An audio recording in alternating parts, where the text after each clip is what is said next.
So the 1920s, the failure of conservatism, as we kind of understand it here, is punctuated in the 1920s.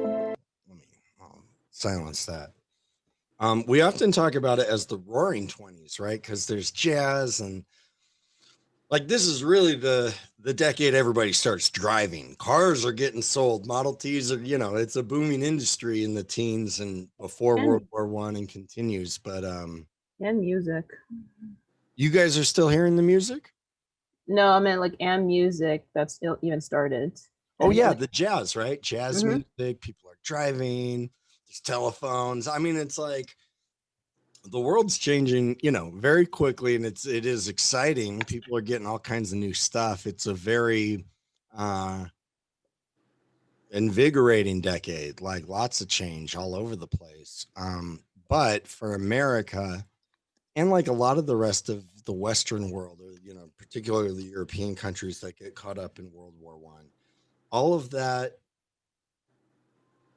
like progressive optimism about the future starts to disappear. So it's not like people are not necessarily as blindly hopeful that technology will solve all their problems and make the world a better place.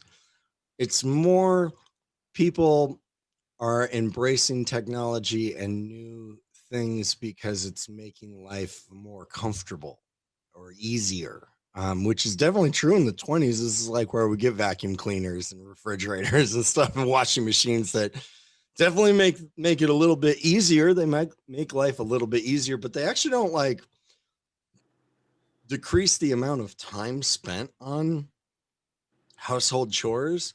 It just increases the expectation for cleanliness and stuff to happen. So this is not necessarily like the same way that people were viewing technology before the war.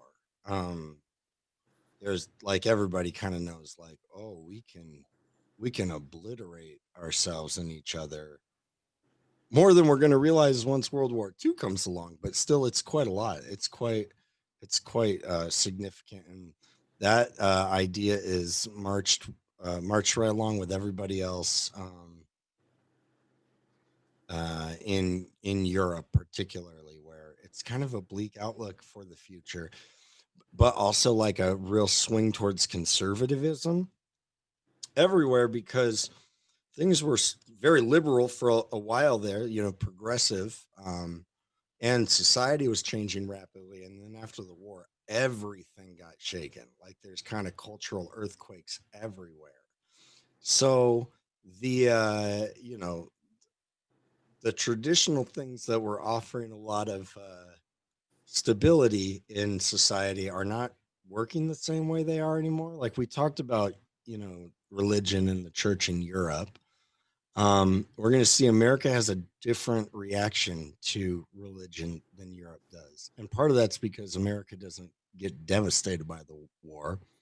In a lot of ways, it's another medium splendid war, not a little splendid war like the Spanish American War. It's a medium sized splendid war. And so, um, uh, with that in mind, it's like, okay, well, maybe the government can preserve some sense of stability, right? Like some sense of predictability about the future. And so the while everything still changes in the 20s and all the things that are kind of giving people anxiety about stuff are changing in the 20s, like fashion, the flapper, music, you've got jazz, you've got the flapper, it's totally breaking with social norms, right? Totally challenging gender stereotypes. A decade before is when women are wearing the like votes for women suffragette, like hair always up in a bun with a hat and like dressed to your ankles, like that's a pretty big this is really maybe the first sexual revolution is in the 20s. Prohibition gets changed, right? The like alcohol comes in, is illegal beginning in the 20s. And it's not like people stopped drinking. People were drinking, right? Like this continued no matter if it's legal or not. And it's one of the things I try to encourage people to remember when we talk about outlying stuff like abortions. It's not, even if we did, it won't stop abortions. People will still get abortions. Like making alcohol illegal certainly didn't keep people from drinking it. If anything, it stigmatized it more, made it more off limits, therefore more desirable, but also more secretive, like America. In terms of like alcohol poisoning from binge drinking, we are way higher than a lot of cultures who have had a more stable and perhaps normal relationship with alcohol in the past. Like we know making marijuana illegal definitely didn't keep people from, you know, Not consuming purchasing cannabis. it. Yeah. Right. It's like that didn't work. And what it did do is create an alternative way to supply that. And this is where the mob, which if you're familiar with the Godfather movies, Godfather 2 is just fantastic. And the film's so good. And they do a great job of showing the early progressive era America and like the type of organized crime that existed then. It was very much like neighborhood protection gangs because the government wasn't like super hot to, you know, spend a lot of resources to protect Italian or Irish or Polish stores. You know, they didn't even really check up on the crimes. So, you know, the neighborhood starts organizing for that. You couldn't get a bank loan. So, you know, they organized their own, you know, banks, sometimes legitimate. Like that's where the Bank of America comes from. It starts an Italian immigrant bank, but other times like not legitimate. And they provide a service in that neighborhood that the government's not stepping into. It's not totally unlike the Black Panthers in the 60s in Oakland. Hey, Uh, Professor.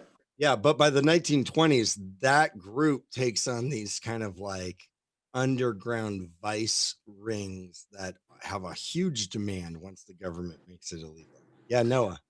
Out of curiosity, could you elaborate more on how banning something makes it more desirable? Well, It's like when your parent, oh, my bad. yeah, no, you go ahead. I'm just like when your parents tell you no, it's almost like something that you're trying to do. If you want to jump off the table to test your, your So daring it's just about skills, yeah, huh? so it's just getting attention. Like Not it's a even for way. the attention. It's just like when it's like with Eminem, when his music came out and they were like, oh, don't listen to him, or Marilyn Manson, they banned it. Now you want to go find out, well, what is it? What is he saying? What are they Yeah. talking about? Yeah. It's making something taboo makes it desirable for Americans, at least. I mean, I think that might be a human nature thing, but it's definitely true for Americans. Like we make it taboo and all of a sudden we want to do it more. Oh, and this the image is of labor being crushed, right? Because labor was wiped out in the 20s. Yeah, absolutely.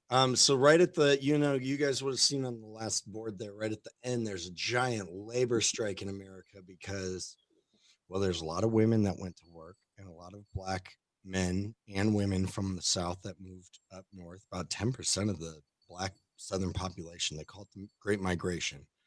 Mm-hmm. And they're taking these jobs, but then when all these servicemen return from the war, of course, they want their jobs back. And when they don't get it, it's a little bit like I was saying earlier, like, well, we're not doing a very good job for our vets if they're trying to get, you know, jobs as baristas. That's like they shouldn't even be competing for those jobs, let alone not getting their jobs back that they had before. Um, but also like they like we shouldn't be kicking women and minorities out of positions that they fulfilled to, you know, do a job during a war when the country needed them. Like this is a Mm-hmm. problem, and it's the biggest labor strike in American history. It's like 4 million people are striking all across the nation. It's very violent. There's a lot of like, you know, a lot of people moving towards embracing anarchy as an ideology at that point. And that also meets up with right in 1919 as the Bolsheviks are, you know, winning the Russian Civil War. and establishing what's the Soviet Union, there is a huge also Red Scare about communism. And so the federal government will use the mob. They'll use this labor um, shutdown and potential of anarchy, and then they'll use the international situation with the communist revolution in Russia. Also, all combining with people's general like fear about the changing nature of society, right? Like how much everything's shifting. So, Hey, Professor, yeah, I read a lot about well, not a lot, but I've read about the Russian Revolution. I learned from Chomsky and my own research how the U.S., Japan, and a bunch of other countries try to stop the Bolsheviks. They sent in troops, they just were overwhelmed. Like they just couldn't. They didn't have the. They weren't able to subvert the revolution, and that actually alienated the Bolsheviks. And according to historians, that's one of the biggest reasons why there's hostilities between Western countries. And I was like, wow. So it was like we actually, when we tried to interfere, we made things 1,000 times worse. Of course, Chomsky says that's one interpretation, but Chomsky says no, that was the capitalists trying to prevent a communist uprising from occurring.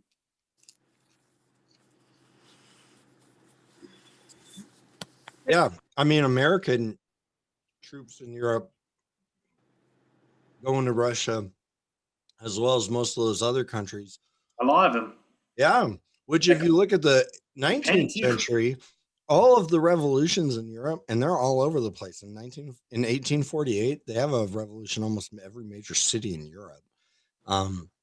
Also the year that the Communist Manifesto is published. And the different governments help support each other to shut them down. And often the Russian government was one of the quickest ones to send in troops, because if revolution takes a foothold one place, it's really likely that's not going to be contained and spread. I mean, look at what happened with the American Revolution, right? And the French Revolution for that matter. So like Marxist revolution, where it's not just against the rich ruling elite of one country, but of all countries, like that's the intended purpose. That's really threatening, really threatening. Yeah, I've learned from the economist Pister in her book Code of Capital. She writes that the origins of wealth in an economy, or at least like what you call a capitalist country, it's because the legal system enforces characteristics on forms of capital. And she enumerated like 5 or 6, like universality and a few others, and how it gives capital its productive power, because it can be like changed and used to create great things. But it's also endowed with a sort of divine nature, like it's sacralized and given all this authority. And so like I think I agree with what you said. Even if like just here's a crazy example, the US and Mexico don't like each other, but the thing is, if a communist revolution is going on in Mexico, we still have like relatively similar legal systems when it comes to property. So we want to yeah, I'll scratch your back if you scratch mine. Yeah. There's conservative governments are always going to want to help other conservative governments, even the ones that were their enemies, which is true even when it comes to Russia and the United States in World War II. It's like, well, Hitler's a much greater threat to either of our civilizations than communism or capitalism is at this point. Why would together to shut that down? I mean, we don't look at it that way of like, oh, that's a revolution getting shut down. But it is. That's a really far extreme one, but that's just a long pattern of history there. Wait, why would you say, with all due respect, I learned this from the religious scholar Mircea Eliade, how he outlines how communism, Marxism and Nazism are both religious stories, and how they sacralize a characteristic like class differences or race, and it makes it the highest principle, and it justifies totalitarianism and genocide on that basis. The thing is, I was wondering what you thought, because this is actually a really big question I have. I understand that Hitler was a bigger threat in the sense he wanted to occupy all of Europe. I learned that in the book Wages of Destruction. But the thing that I actually think Marxism was a bigger threat to the world than Nazism, because Nazism was just confined to Europe and Caucasians, whereas communism can be spread to everywhere. Like everyone can scapegoat on someone who has more money. So why do you think that is? I think that's absolutely true. I think by like the 1930s or 1940s, like things are going bad for the USSR. Like Stalin, who gets power after Lenin dies in the early. Sorry, I'm late. He purges the military, he purges all the Because intellectuals. everyone. He's Communist killing people intellectual. left and right. It's a total dystopian nightmare. It's like I think Marx would kick your guys' ass if he saw what you're doing. This is like bad. So by that point, it's like this isn't really the threat that people were worried it was in 1919. But then after World War II, seeing Russia suffers such significant losses, especially at the beginning. But by the end of the war, they have cranked up their industrial production to insane levels, and their military is like on a rampage. So it strikes fear again, not because of the ideas of communism, more of the ideas of like Russian power and aggression and control in places and expansion. But it wasn't like, I don't think the people in the 50s, maybe some of the capitalists were the like industrial people, millionaires, but like America wasn't afraid of communism in the 50s because communism was going to upend the capitalist order of, money and power in America. It was, we're afraid of global domination by, a Stalinistic regime, which I'd be afraid of that too. That'd be horrible. That'd be really bad. But it wasn't like an economic fear, I don't think. Oh, that's quite interesting. That answers my question, because I read in the book Wages of Destruction how this economist outlined Hitler's writings in relation to his military campaigns and his economic plans, and how he strategically attacked countries that had resources that he could exploit and build up his military with. And he concludes that Hitler wanted to conquer all of Europe, and he had a very clear strategy to do it. Yeah. So I guess that makes sense in how the Nazis, it looked like in the 30s and 40s, the Nazis were like a genuine threat. And it only became apparent that communist aggression was a threat in the 40s, basically, or the 50s. Yeah. So I thank you. That answers my question. Thank you. Yeah. You got it. Good question. Yeah. This is just speaking of the conservative nature of the 20s. So you have a fallout from the war. All the cultural structures or scaffolding that makes sense out of the world, they're all shaken, more in Europe than in America. Everybody's shaken. There was already an immense amount of technological change. Now society, because of the war and it being a war of total production, the industrial output of America is so much stronger by the end of the war. And there's so much more stuff, and technology kind of leapfrogs again right there because of the war in terms of what gets developed as war weapons. So you have that. You've got the fallout from the, social institutions not holding up, like in churches promoting war that didn't work out so well. You've got the prohibition against alcohol, the stigmatizing of it, making the society a little bit more bifurcated, split, secret and public. The rise of organized crime as a result of that legislation. Well, all the while, gender is changing, music and culture is changing, the movies are taking over, there's radio preachers, there is jazz music, there's integration happening in more parts of the country. It's like socially, America continues to change dramatically in the 20s.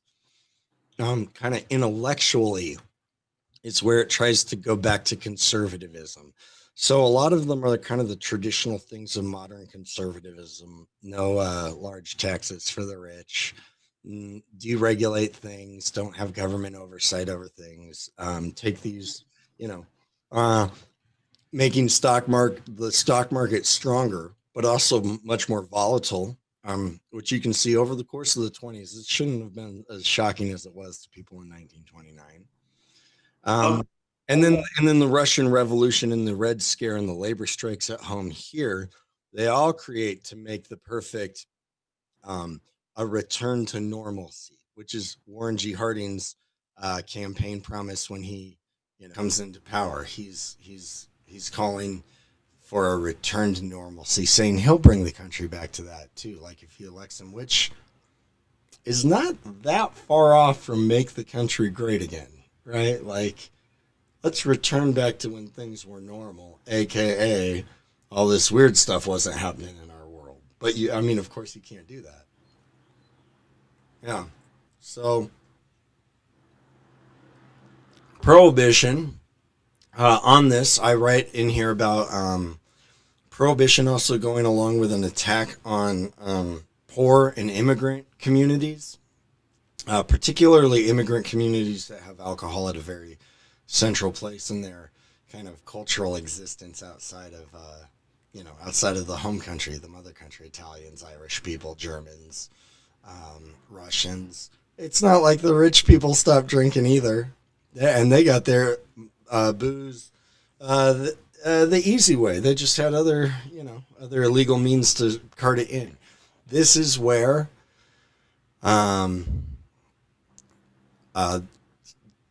Jack Kennedy Sr.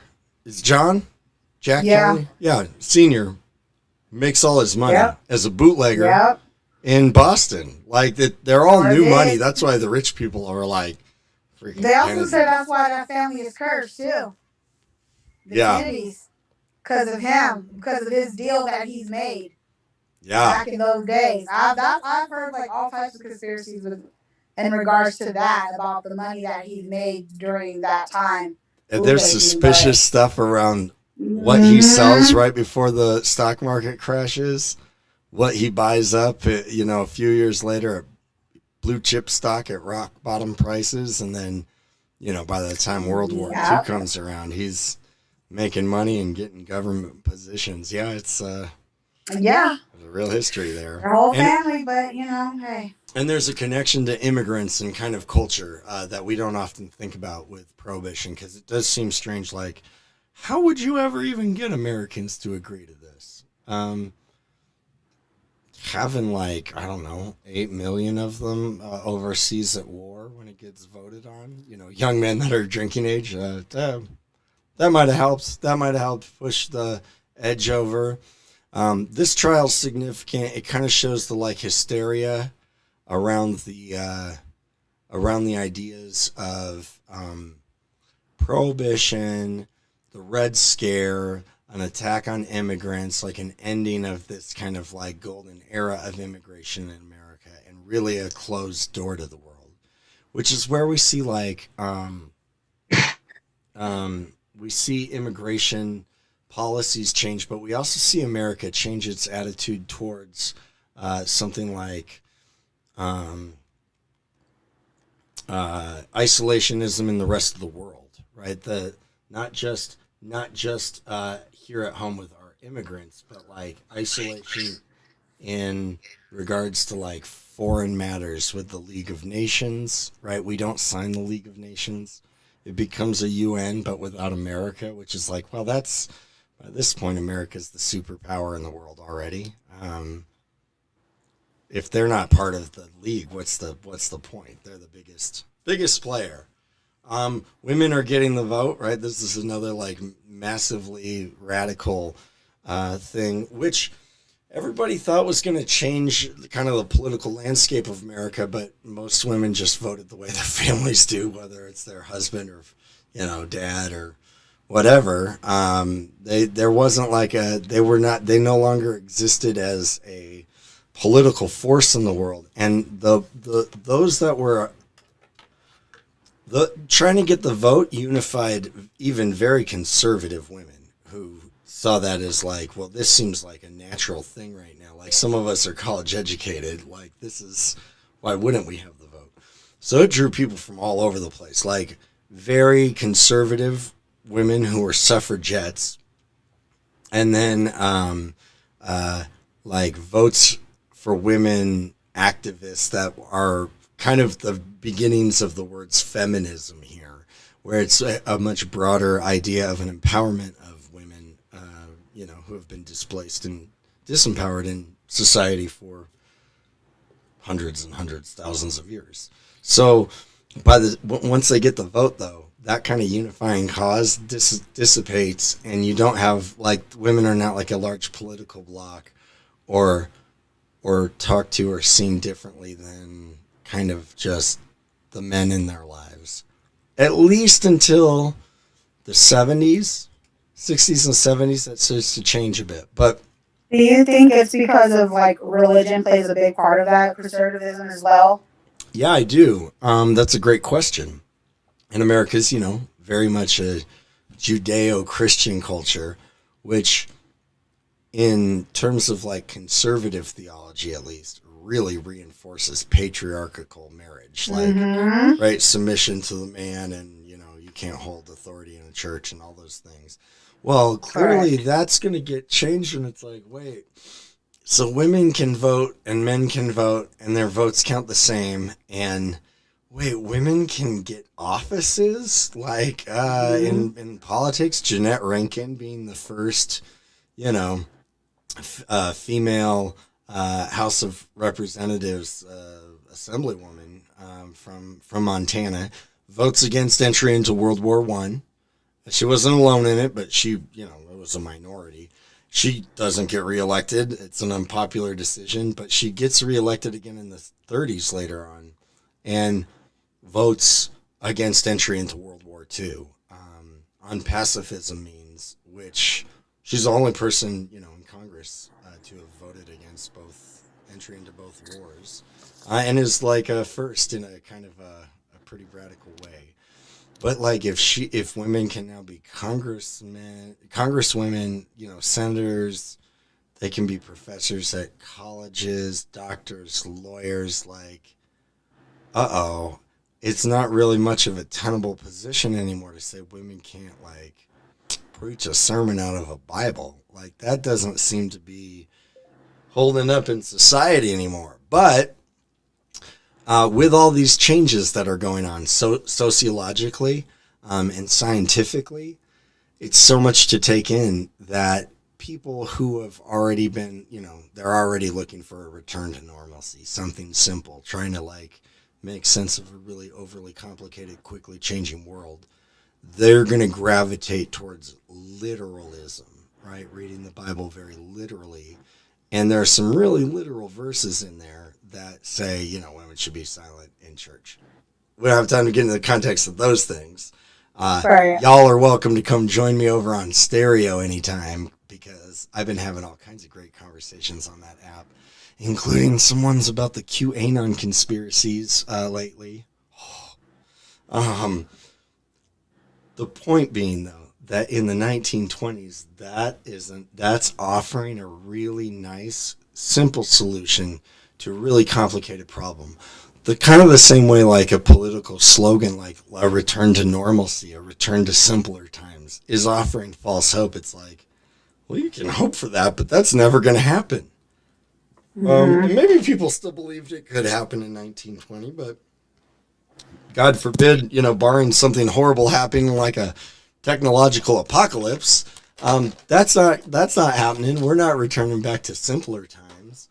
And to say, okay, your belief system that has been, largely unchallenged or changed much, and if it's changed, it changes slowly over time, is now like either has to adapt rapidly, and you have to understand a lot of things about the world to reconcile them, or you have to, like, disconnect and make a separate world for that, like where there's separate categories for truth, God's truth, than there is scientific truth. That those they're incompatible because it's too much for people to try to understand. And so when you mix in gender in there, you're like, well, that does make sense too, like, because it's not just men that are for that and for kind of like supporting a patriarchal vision of that. It's women. Like, there's lots of women still today that are very vocal about it, ironically, right? Because they shouldn't be talking if they really believe in that. But and it could be too, because it's like generational, how the household they were in, the religion, whatever. And then there's some people who just feel that it should be that way. That's just how they feel deep down in nature. But Yeah. like you said, it soon becomes a house divided, Yeah. and changes is coming. Yeah, and change is coming in, like, you know, in 1920, even in the 1930s, holding on to those ideas certainly don't seem untenable to have in society. The 1950s, like, that's the image we get, right, of patriarchy, and kind of that's how it's nice, and that's where everything's in place. And even in the 1970s, Alice Paul's going to introduce the ERA, the Equal Rights Amendment, and it'll actually pass the House, and I think get denied in the Senate. But by the 60s, it passes both pretty easily. Like, people are like, oh yeah, this is kind of a no-brainer. Women, stop it. Because it's like on its way to ratification in the States, and a woman named Phyllis Schlafly starts the Stop ERA campaign and goes state to state, largely in California, though, like here in California, trying to stop the vote, trying to stop it getting adopted. And she wins. Like, that, because, and the argument that they all presented was that it takes away women's special place in society. That kind of idea of that pedestal we talked about in the South, the white pedestal. Leaving to be their type of mom. Yeah. And so like, we don't want that. We'll fight against it, because that's a lot of change too. And it's the fear of the change. And so, like, you know, even in the 50s, this is not, you could probably hold on to that kind of belief system without seeming to run totally counterculture to civilization and what, like, everybody kind of agrees on.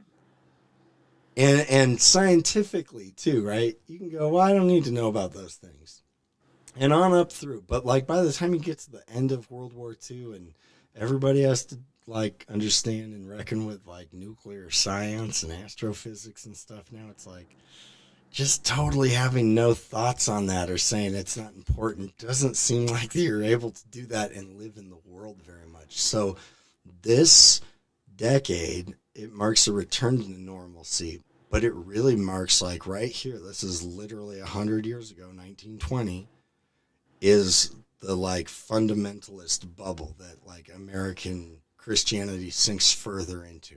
And some groups are really far into the middle of that bubble. Some are a little further out on the edge, but they're still in a bubble of, like, those things being disconnected. And I think that's some of what we see with the disconnect, and kind of the vulnerability amongst the Christian American church today, to be so susceptible to things like QAnon conspiracy theories. It's like, oh, this didn't happen overnight. Professor? Like, that's not a new thing. This is like 100 years coming. Yeah. I actually have a question, and this is kind of about, like, the 20s in general. Yeah. So I know that. Sorry, I'm like driving right now. Sorry. That's okay. If Americans, I know that a lot of the. Oh wow. Hold on. Let me ask in a second. That's okay. You be safe. Ask when you're ready. This is a great documentary that a student showed me last semester, or this semester, on the 20s, and some of it's colorized, and it's just, you get kind of an immersive picture into that culture, which is helpful, because usually we don't really know a lot about the 20s and 30s. I found the 30s to be one of the decades that students usually know the least about in the 20th century. So these things are helpful to, like, get into them. Yeah. Okay, go for it. Okay, so I know that the 1920s, obviously, there was a lot about Americans were enjoying, like, goods and luxuries and everything. Yeah. But at the same time, there's, like, a lot of poverty going on, and I know that resulted in a lot of, like, social inequality and racism, and just a lot of things happen with that. So can you kind of, like, talk a little bit about that? Yeah, absolutely. That's a great question. So people get more stuff in the 1920s, but it's kind of also when consumer credit begins, really, too. So people also get more debt.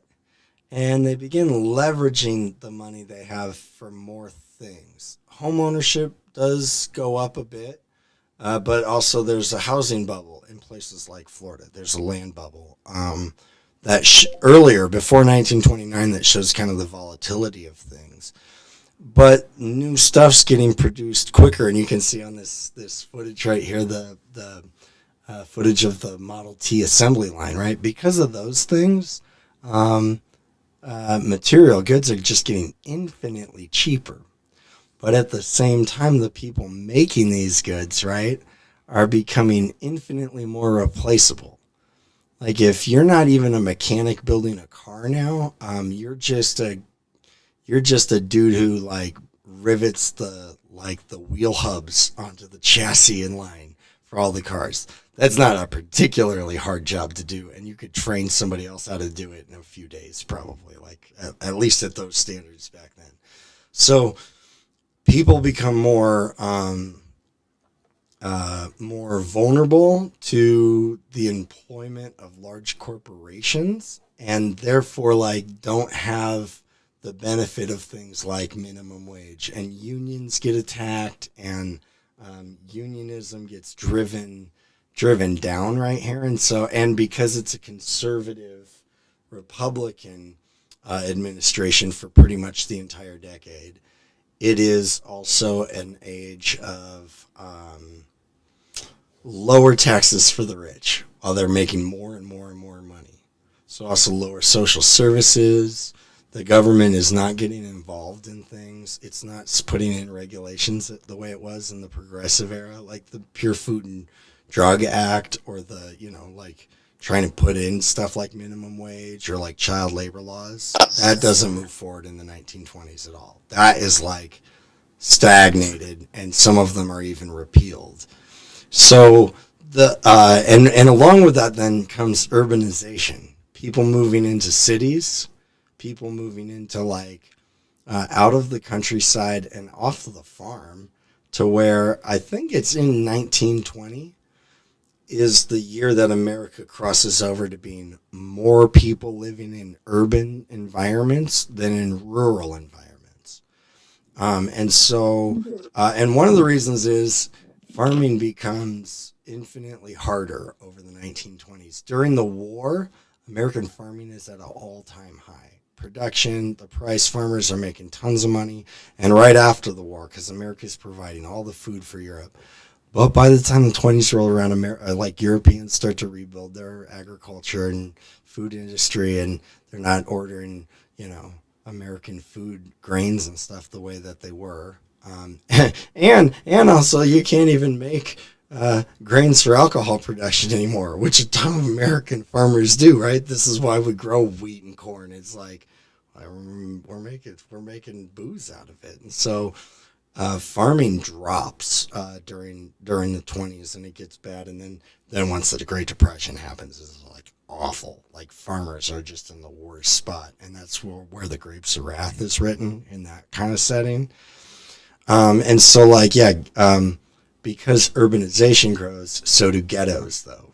And what we see in World War I, we'll see a lot more in World War II, where it's like federal housing projects are started to accommodate people, particularly poor people, whom they need to move in and occupy these places and fulfill jobs quickly because of stuff like the war.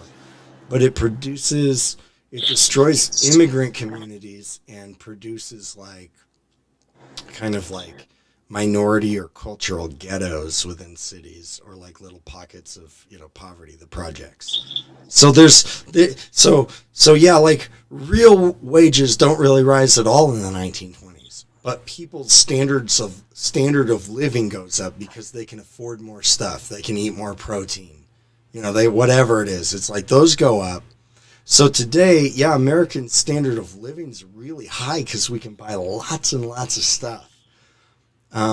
But that is a different way of judging your standard of living versus like a happiness or misery index, or health and long life, any of those things. We don't judge it on those. We judge it on this thing called the standard of living that does technically go up, but it's not like people necessarily are better off because of it. Professor, Mm. that's a good question about the inequality and equality stuff. Because I think most economists, to be honest, I don't think all economists know they really don't know how to approach the topic. But those that do, they take a very simplistic approach. Like they say, oh, it's bad for this reason, it's bad for that reason, and there's truth to that. But I think and this is kind of why I like my corporate law topic and how it's about the evolution of legal structures and how we went from like a charter-based business economy to a explicitly corporate economy with like a hierarchy. And I already told Sepro this, but I read research at Kellogg that it focused on the law firm, and this is about globalization, but I think you can apply it to corporate structures in general. How there's a knowledge hierarchy at a firm, and how and they analyzed a distribution of lawyers, and how lawyers at the top, when they fired other lawyers because they could outsource their production and automate them, most of the gains went to the people at the top because the thing is they were kind of more skilled, but also they had the knowledge to organize their production processes.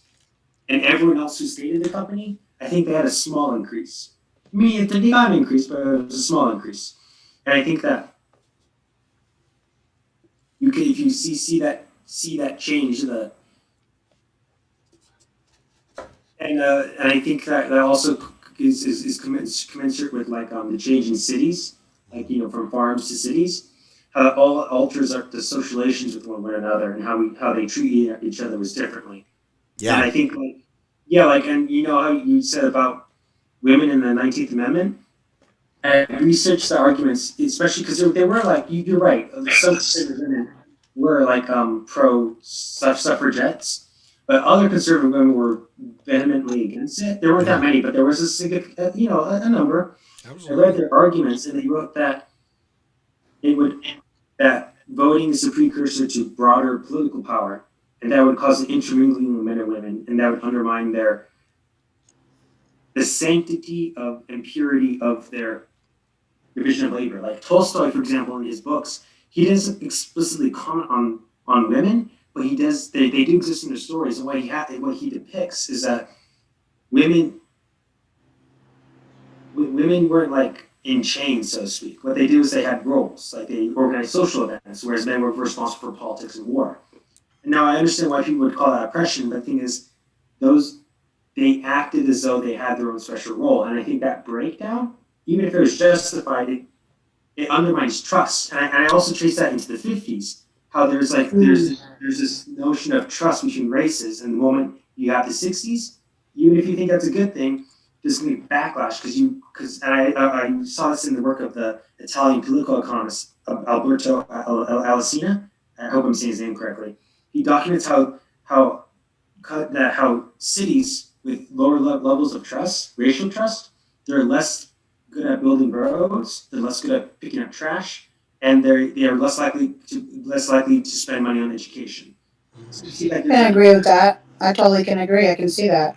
Yeah, and he Because documents. they don't care, because they feel like it's like no one cares about them and putting money into my city. So why should I pick up the trash? Why should I take care of the property that this is the government's? Why? I can see that totally makes sense. Yeah. So what was that again? What book was that? Oh, it's Alberto Alessina. Here, I'm posting it in the chat. Oh, okay. Yeah, that totally makes sense. No, and he didn't just document it at the individual level. He could document it in institutions. Like this is how institutions are run. It's not like that's true though. Yeah, and the thing is I think that the trust trust is so fascinating because I think that's why the OneNote is due tomorrow. Is it? Is the OneNote due tomorrow? Is it, Professor? What's that OneNote? What? Oh, is it due tomorrow? No. I said by Sunday. So notes going on. You've got through the weekend to get kind of them up to date. Like I said, I'm highlighting stuff. And then Monday and pretty much all day Tuesday, you'll have them finished. I mean, I don't care if you guys are adding things to them here and there, but it won't be for points. Like if you're just like, oh, here's another thing, I'll just add this into the notes. It's okay, but like for making sure people get the your note points in is by Sunday night. Yeah, and what I was saying about the trust thing is how if you have all this change, both at economic level and social level, you're going to have, like, for example, a lot of economists document that multiracial societies, they exist, but they're less likely to provide public goods because they don't trust each other. Like we can live together, but we're not gonna. Yeah, I'm not gonna provide welfare for the person across the street from me. So Yeah, that's true. If you watch that movie Harlem Renaissance, that like totally it says it right then and there. That's a good movie with Eddie Murphy. It's Richard Pryor. It's like an older movie, but it definitely. I mean Harlem Nights, not Harlem Renaissance. Harlem Nights, yeah. Yeah, Harlem Nights. My That's bad. it. But yeah, it definitely. What you said with multiracial people living next to each other and it doesn't have that trust, it definitely. That is true. yeah, I can totally agree and comprehend what you're saying. It totally makes sense. yeah. So yeah, you can see that like how like we had. I'm not saying progressive policy, but like you had like unions and high taxes in the 50s. Mm-hmm. When the 60s come, we have more of that, but there's backlash in the 80s. No, you see, so like it's how like that you can't really. It's really hard to rebuild that trust. You can do it, but it takes good luck with that. So yeah, I think that when you have that change in production and you accompany it with changes in like people's value systems, there's backlash and things are never the same after that. Mm.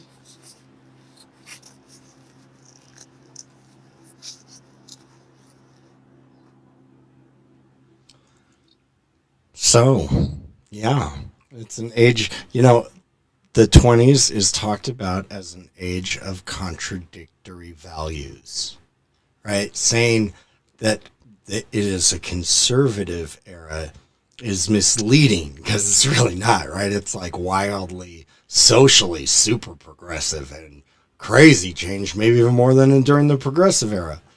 Much like the 1980s, they get compared together a lot, and I think probably for good reason. The 80s is kind of a wild time, right? It's like, it's a party. I mean, people think about the 80s as a party. Lots of materialism, lots of new stuff. The raise in the standard of living goes up immensely. Lots of cheap stuff from China, fast food, all of that. Globalization, profits coming in from globalization, but real wages don't go up at all the entire decade, like not at all.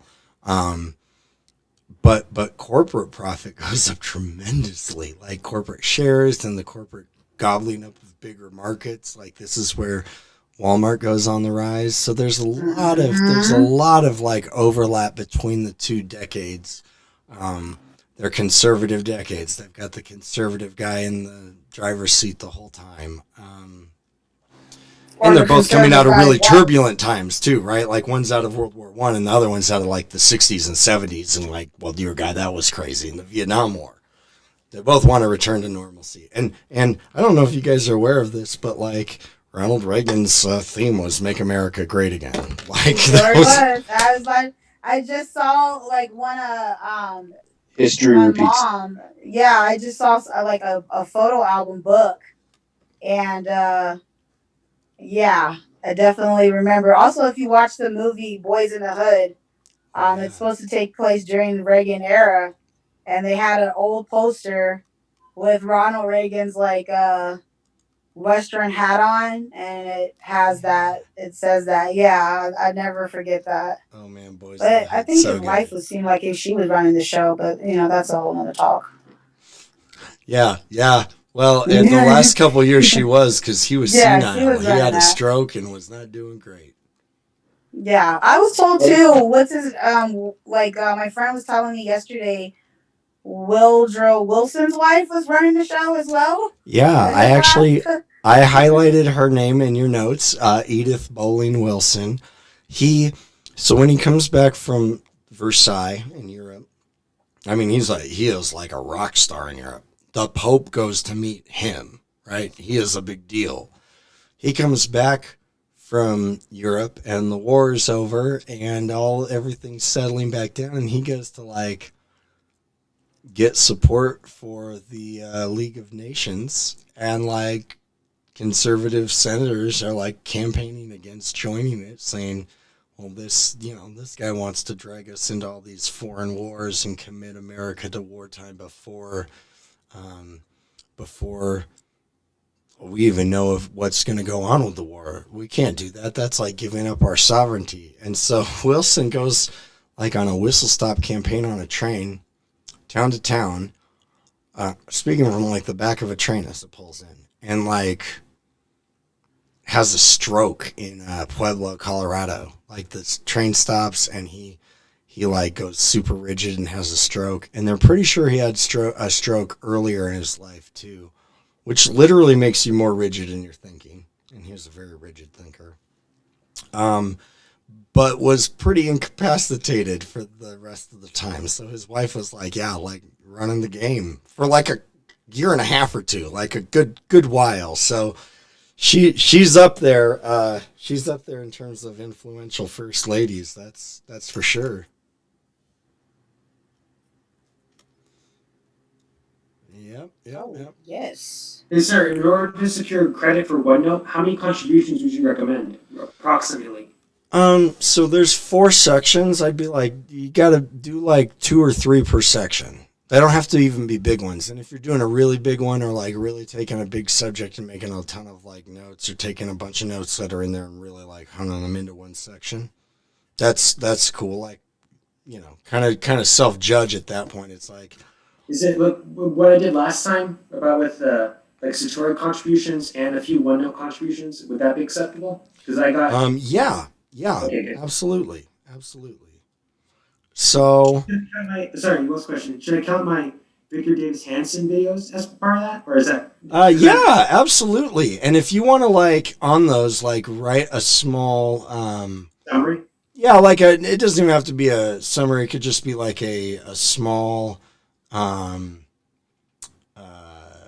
intro, or like a thing about why why this video is good to watch, and because they are good to watch. They're very good to watch. So Yeah, I watched them like in early, I think in freshman year of high school, and I remember them ever since. So yeah. nice, very good. Yeah, they were great. They're very good.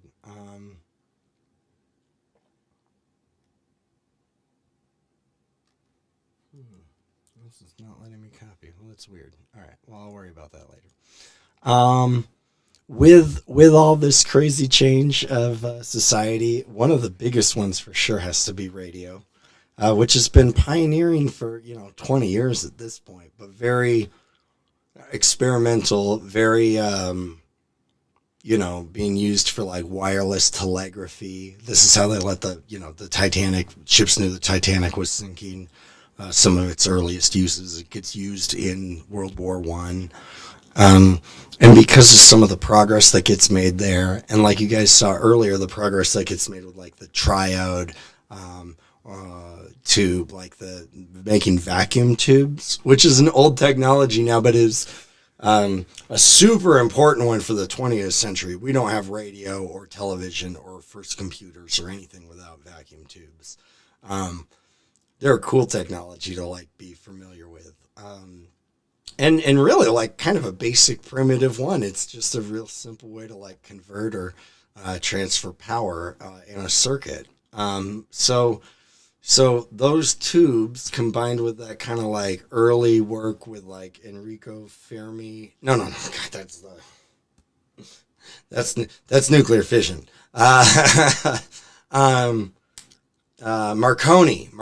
Giglio Marconi.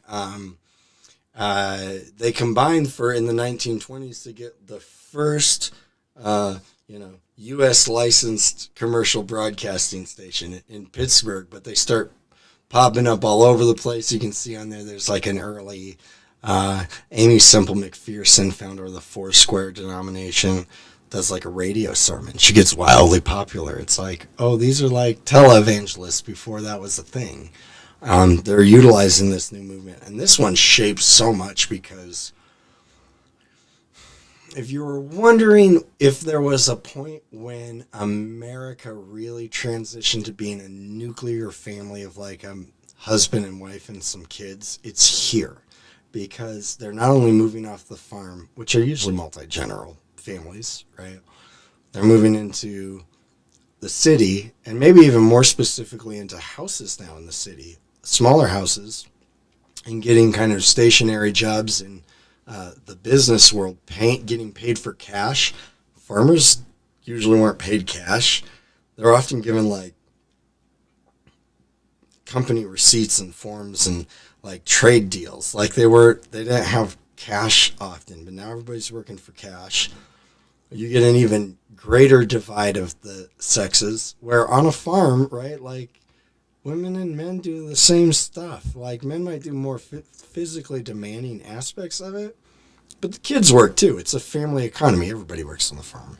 But now with everybody moving off the farm, moving into the city, getting houses, and then stuff like the radio, it really changes that, and it makes all of a sudden the living room a mini entertainment parlor, and that's where interaction and community and stuff happens. In the seclusion of a private living room, which we think of normal with like television too, but the radio did that first. Before that, all news, all public discourse and like ideas about informations, even sermons, theology, politics, anything, and all entertainment, it came from outside of your home. Like you had to go to the radio, like you couldn't go turn a radio station on to hear news or religious ideas or political jargon. Like you had to at least go out into the public and have talks with people, which even if they're terrifying, were like, you had to engage with people. Meaning, like, if you came up with a crazy idea based on what you were hearing and you spit it out there, well, somebody's going to, like, fire back at you like, well, that's stupid, Larry. Shut up. Like, did you even think about this? Well, now in your living room, like, nobody's going to do that. Like, you can come up with all your own theories on life and get all your own information and have your own, church services. And it's all in your house now, and you can just kind of isolate from the rest of the world, and it happens to you. I don't like it. Yeah. Oh, it's scary. It's like, oh, that's not all good for us. On the other hand, there's some really nice things about that, too. Like, people hear the president for the first time. Like, before the radio, most Americans have never heard the president say anything ever in all of the history of the presidency. That's kind of weird to think about.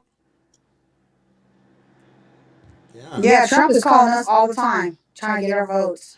Right. It's like, so see how technology went from radio to freaking phone, robocalls. Yeah. And like everywhere, right? It's like, well, geez, images of politicians are everywhere now. Like people never saw like actual movement of a president or moving images like that. That's going to start in the 20s, really. And becomes such a significant factor once we get to the end of the 50s when the TV really takes off. But just hearing somebody talk is like, well, that's pretty great in a lot of ways. You can get, important news instantly or quickly.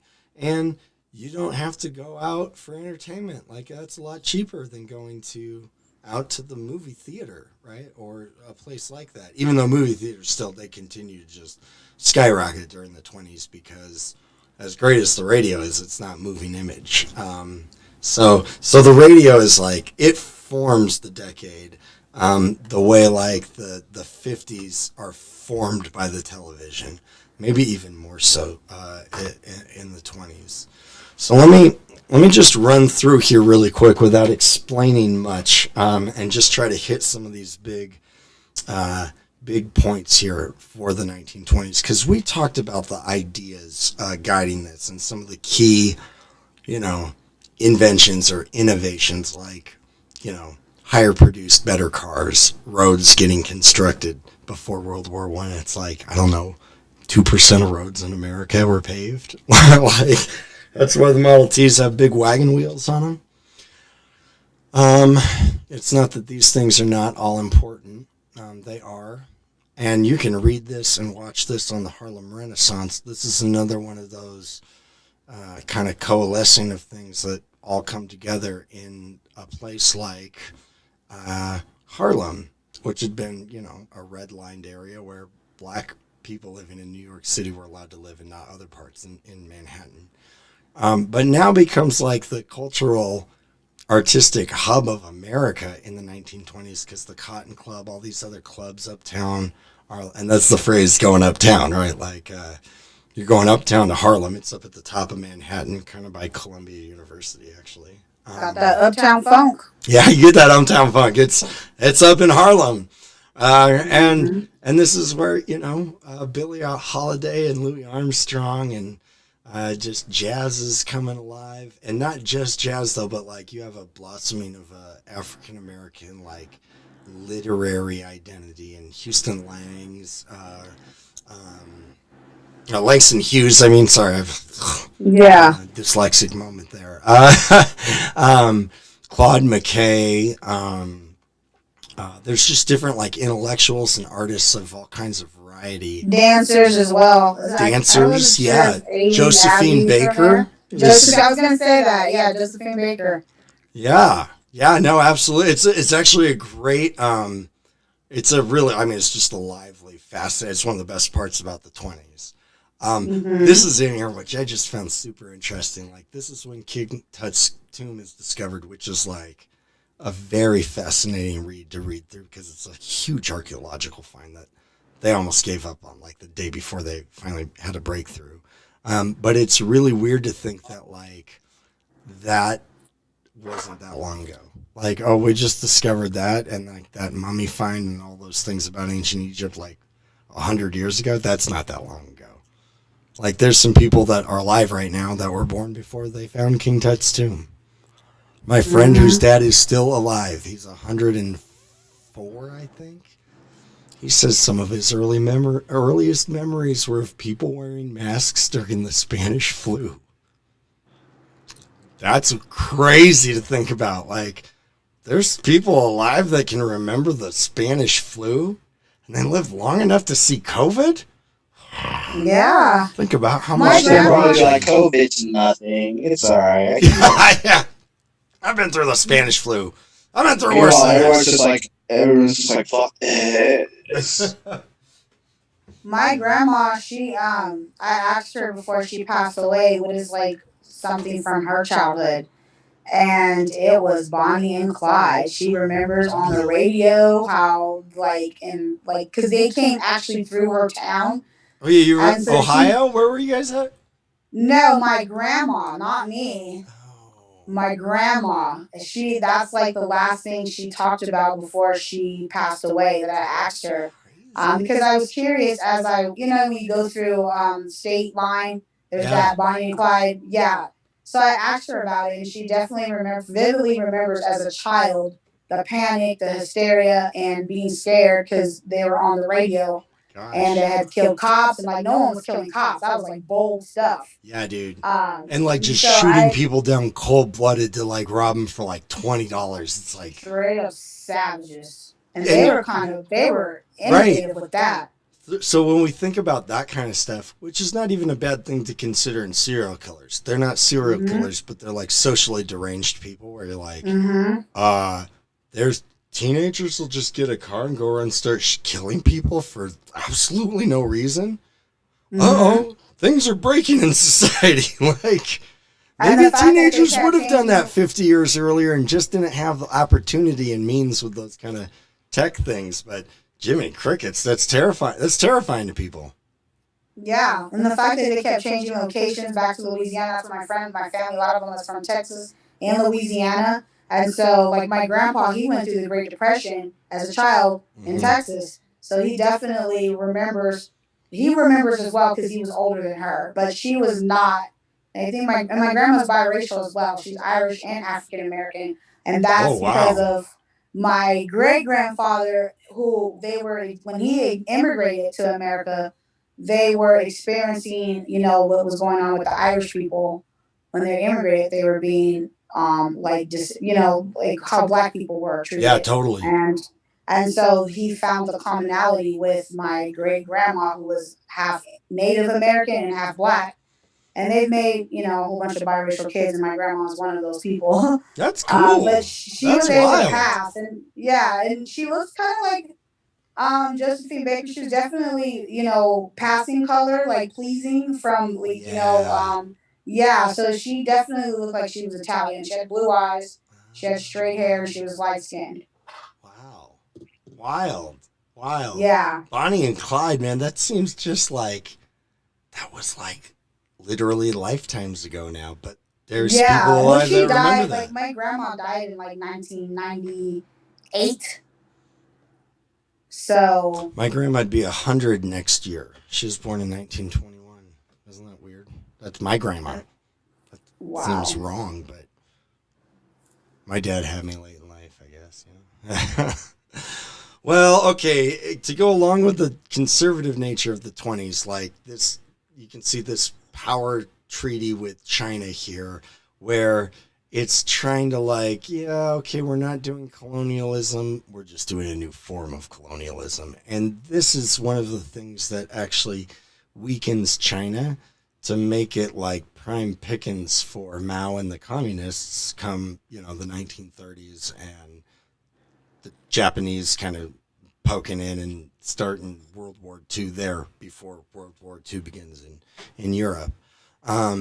In other parts of the world, fascism, dictatorships, authoritarianism, totalitarianism, they're on the rise, like conservative swing. We set up Benito Mussolini in Italy in the 20s. Like the American government is secretly like working with him, training him, funding him, because he is going to put like a very strict control over Italian society and make it an industrial power. And we're going to do deals with them and trade to them. And it doesn't matter that he's kind of like a crazy lunatic that wants to remake the Roman Empire and will go, you know, invade Africa and like break everything in the League of Nations agreements, invading Ethiopia, and we keep selling him gasoline to do it. Like, we don't even say don't do that. We keep supplying him in the face of it. It's like, that's blowback, right? That's not going to work out good. You can read that on T.S. Eliot in the Wasteland poem. Lenin, the starter of the Russian Bolshevik Revolution, he dies shortly after its foundation in the 20s. And Stalin, the only person that Lenin was like, hey, whoever takes over the leadership, just don't let it be Joseph Stalin. He's the only dude out of the whole crew I don't trust. So, of course, who grabs power? Joseph Stalin. And he starts killing everybody else that, you know, he felt threatened by or disagreed with him, or Lenin had told that to, including eventually Leon Trotsky, who's like really like one of the other foundational formers of the revolution. But he doesn't have him killed until World War II is actually going on, and he gets him assassinated in Mexico City. A thing to maybe pay attention to is how often Russians work assassinations and misinformation campaigns, and like the stuff they were doing in the 20s is stuff that they're still doing today. So just something to keep an eye on.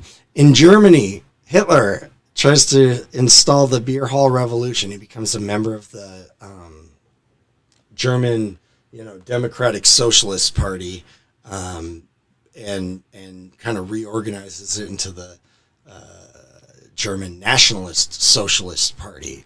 So, no, Hitler was not a socialist. He did National Socialism, which is like, well, essentially it's kind of like fascism. It's like the government's over everything and controls everything, and it's all built around nationalism and power, and therefore, like, the government then also provides everything, but not in the way of a democratic socialist state where people are voting on what the state should supply. It's just mandated. And so he tries to take this small party and start like a street revolution in Munich in 1923 at this.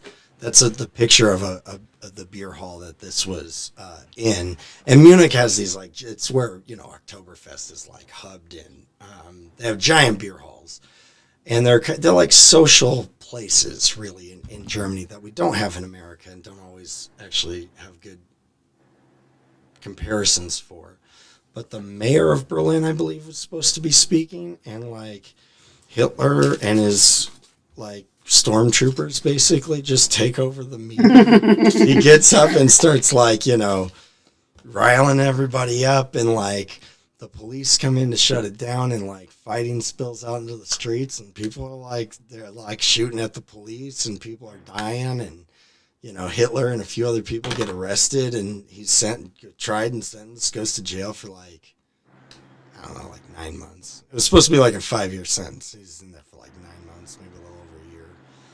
And that's where he writes Mein Kampf, meaning My Struggle, his kind of biography, but it's like a nonsense rambling about his ideas on, like, race and power and history and anti-Semitism. And there's 2 volumes to it, and I got almost all the way through volume 1, and I'm like, dude, this is just, like, gibberish. Like, it doesn't even make sense half the time, which I read that a few years ago, and now I'm like, oh, I understand how people could just listen to Trump talk sometimes, where it's like, he's actually not even just saying anything often. Do you think, it's just like, circular talking about jargon words and stuff. Do you think because he got injured, like, way back, like, In the first war? one? Yeah. Do I think because he got injured? That's why he jabbers and rambles, like you're saying. No, I don't think What do so. you think? He seemed like that kind of a guy. He was not okay. He was sociopathic. Like, there was a disassociative quality about him, and he was very ignorant, like very uneducated, very stupid. He very, very rarely read anything. Sound like anybody you know? like Yeah, for sure. These are common things that keep coming up and over again. Do you think it was just, like, passed down or something, or what? Like, Yeah, so, like, I'm just doing a quick theory. I mean, I've had a few things in our timeline so far on anti-Semitism in Europe, which I know seems out of place when we're, like, in the 1800s, but it's around hundreds of years before that even. And it's what explains some of how the Holocaust even gets where it's at. And so the town that he grew up in Linz, and like the towns that he spent time in, they were run by, like, anti-Semitic madmen, really. Like, they'd hold pogroms, they'd destroy Jewish businesses and, like, lynch Jewish people in his town. His mayor was, like, crazy with anti-Semitism and would preach that all the time in public squares and rally everybody up into, you know, doing violence against the local Jews. So it's like, oh yeah, this is his worldview. And then there's a British historian, what's his name? Chamberlain? I think it's his name's Chamberlain. Last name's Chamberlain. He writes a book, basically like a really historical fiction book about, like, Aryanism and white power and white race supremacy, and how history is really like a great racial struggle, and purity of blood and soil is what wins it. And it's like, all those things, Hitler didn't come up with any of that stuff on his own. He did internalize all of that and saw it in some kind of great nationalistic, you know, saga. But he also just preached it because it's like, well, this is the stuff that gets people going. What's that? I think it's like the only thing he really knew. Yeah, like, he doesn't. Yeah. He's not a smart dude. He doesn't have a lot to talk about. It's like, well, just here's kind of like, talk about power, talk about history, talk about struggle, talk about, you know, honor, and it's just kind of like ideologue things. And he is hitting the buttons of that, like, are effective with people, just like politicians do. And I think to some level, like, he's driving the Holocaust. But like when things really start getting implemented, I have no doubt believing like, oh, I think some of this is getting away from him. Kind of like whoever started QAnon, like, oh, whatever they had in mind when they started this, their hand is clearly off the driving wheel. Like there's at least 5 or 6 other people with hands on that thing now. And whoever started it is not driving that anymore. And it's like, once you roar people up to that kind of fever pitch and get them mobilized and kind of like not questioning things, you can't really turn it off. You can't shut that off. You can't all of a sudden go, okay, the Jews had enough. They're all right. Let's stop killing them. This is actually not helpful or productive to us. We're spending a lot of time and money on this. Let's fight the Russians. They're going to come in and kill all of us. He was just a very angry human being. Like, most of his speech is just him screaming at his fellow Germans. Yeah. That's his style. And like his, kind of like some of the things we're talking about with modernity and dissociative personality disorders and things that arise from kind of these broken parts of modern society. He's actually like the pinnacle of sociopath. Well, yeah, absolutely. And there is conflicting things about some of his origins, but like his mother was probably a prostitute at one point. He might be the result of prostitution. So his dad might not be his real dad. The name Hitler was changed shortly before he had it. It was I can't remember. It was close to Hitler. But his dad or, stepdad beat him mercilessly as a child. And his mother was like, incredibly cold. I mean, it was like a loveless house. And he grew up with like very little self-identity or awareness. Or esteem. Or understanding like why the world is the way it is or why he's in pain or any of these things. If any of you guys got a chance to read Mary Trump's book that came out, oh gosh, what's the name of it? I did it on Audible. She's Trump's niece, like, Christmas dinners together. Her dad was Trump's oldest brother. Like, yeah, they're trying to shut her book down too. Yeah, they are. Yeah. She's a PhD. I mean, she teaches at a university. She's very smart. Like before Robert Trump died, he was trying to sue her. Yeah. Isn't that crazy? But like she describes their house and like her grandparents, Trump's mom and dad, and it's like, oh, this is a similar situation. Like, if there was ever a loveless house that I read about, it's that one. Like that sounded like just hell on earth to grow up in. Like horrible, greedy, materialistic, mean to each other, no love, no affection. No, no morals or ethics either. Like his dad was shady. Like, yeah, these things, there's patterns and they wind up kind of producing the same things over and over again. So, looking at Hitler's struggle with past, disorder. Yeah. It's scary to read. It's really sad and terrifying, but I actually found Mary Trump's book really insightful. Like, okay, this explains a lot of what's going on. Because I was going to be a psychology major, I'd already saw, like, before she even came out with that book, you can just, if you're already going down that path, and then me being like also a paralegal, I already knew that what was going on in his household, like with his, I was just like, you can tell there's times where he looks like he cares, and you can see that he has empathy. But then it's just like, because how he was raised and how it was rigid, like stuck butt into him, it's hard for him to express it. Well, yeah, and people that really get like damaged that way and don't actually develop a real, like a core sense of self, they put on personas and play those things. Like, well, I know how to appear empathetic, even if I don't have any, because you can't have empathy for somebody if you actually have no sense of self. Like,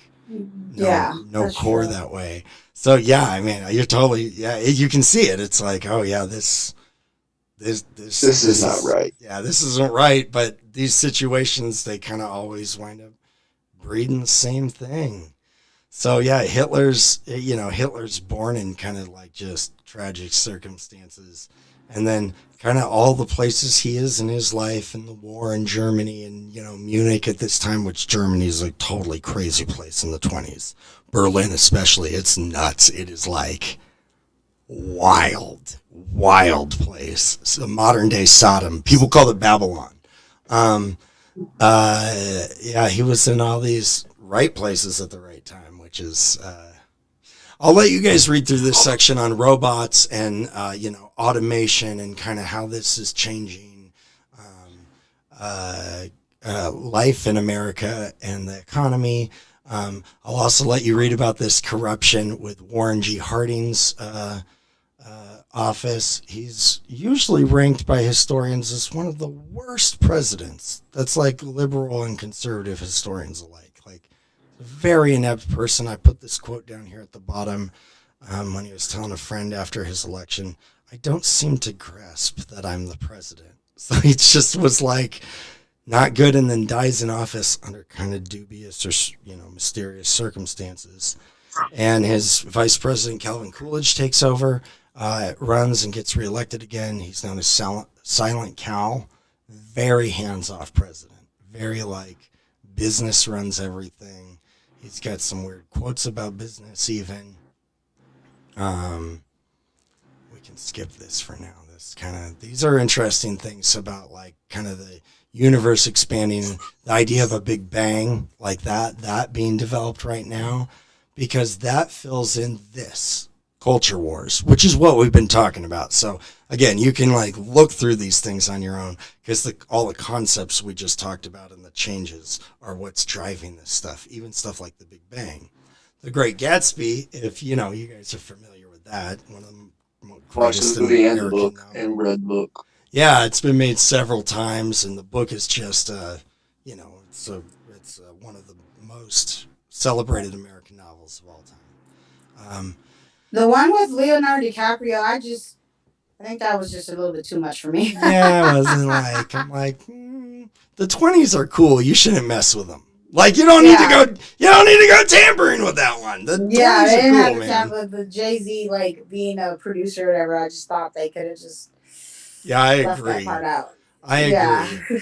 But, But, is the one you're Gatsby, talking about the one with Tobey Maguire as, like, the main character? That Yeah. one. It was just too much. It was...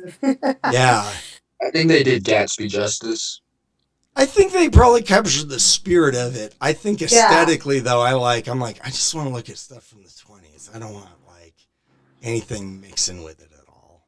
Like the music, though, like how, I'm just saying, like, the Jay-Z producing of it, I wasn't feeling it. I think they should have just kept it original to the music of that time, of that era. Again, because the music's great from that time. Yeah. It's so iconic and goes with that time that it's hard to, like, disconnect it. Where it's like the music from the 1860s, I could play other stuff over that and you'd be like, I don't really know what should be playing here. Something with a banjo. Mm-hmm. The culture wars are driven by stuff like radio, right?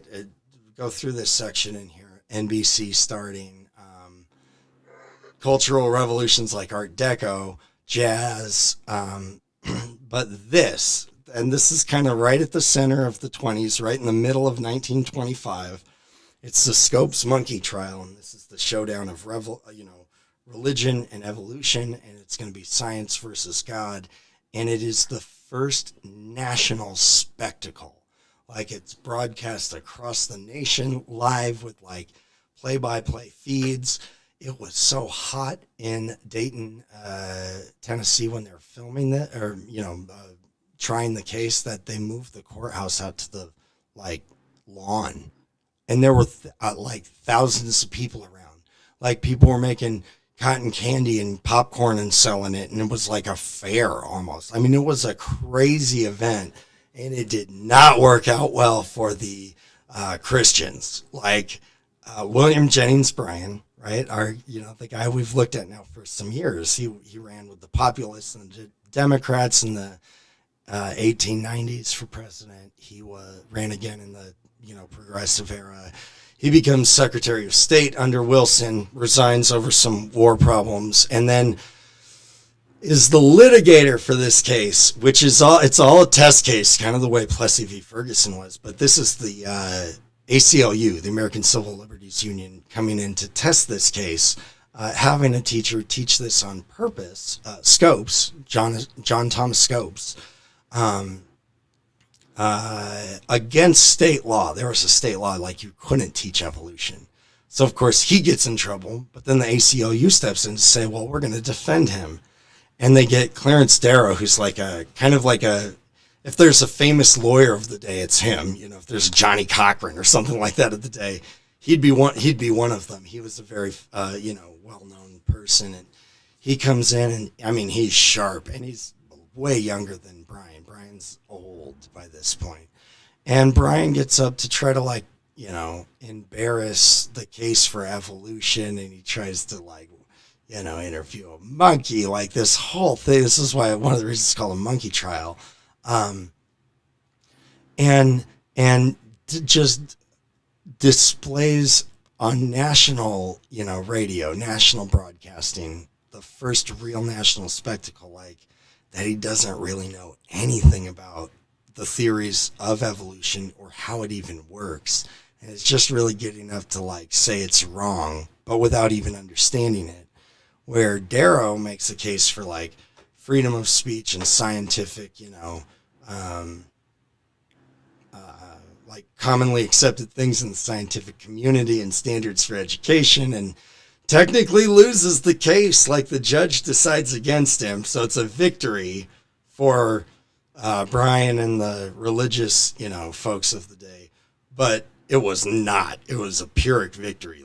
They lost so much credibility to speak into the modern society that's emerging from that big national event that I don't think the church has really recovered from that. And that's what I was meaning by it's been a 100-year journey of kind of a detachment from American Christian faith and prevailing American intellectual or scientific community or culture. And the next day, I think, Brian dies of a heart attack or a stroke. It's the whole thing's a very sad episode. But it's really important. It's really important for so many things. So do not skip over this one.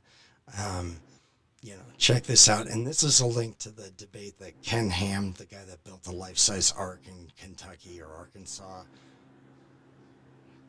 he's not a real scientist and definitely not a theologian, had a debate with Bill Nye on PBS about this stuff, about, evolution versus six-day creationism.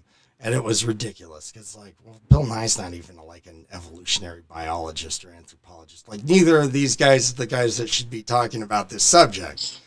It's just a repeat of what we were doing 100 years earlier and what we've done. We keep doing over and over again. It's a repetitive theme, and maybe it's a moment of national trauma that we've just never figured out or gotten over, figured out how to heal from.